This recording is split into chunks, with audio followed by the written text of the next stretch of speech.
আসসালামু আলাইকুম রহমতুল্লাহি ওবারাকাতু। আজকের প্রথম প্রশ্ন, কোন মানুষ পিতামাতা ছাড়া দুনিয়ায় এসেছিলেন? উত্তর, আদম আলাইহিস সালাম। আজকের 2 নম্বর প্রশ্ন, ইসলাম কোন একটি পিলারের উপর দাঁড়িয়ে আছে? উত্তর, তাওহীদ।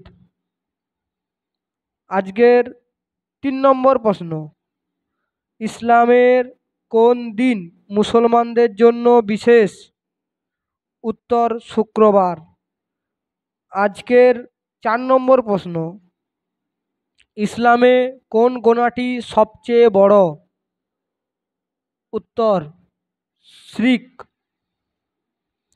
5 নম্বর প্রশ্ন, ইসলামে কোন দিনে হজ যাত্রা শুরু হয়?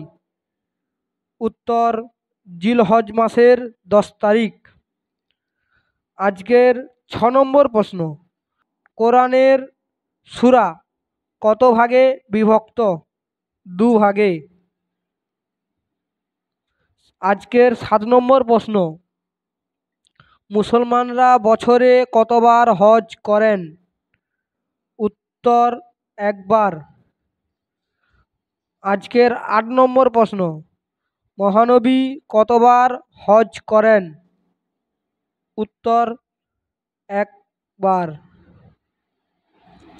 আজকের 9 নম্বর প্রশ্ন, মেয়েদের জন্য পর্দা করা কি?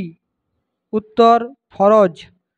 আজকের 10 নম্বর প্রশ্ন অর্থাৎ শেষ প্রশ্ন, ইসলামে কোন বিষয়ে জ্ঞানের জন্য প্রচুর উৎসাহ আছে? উত্তর, কোরআন ও হাদিস।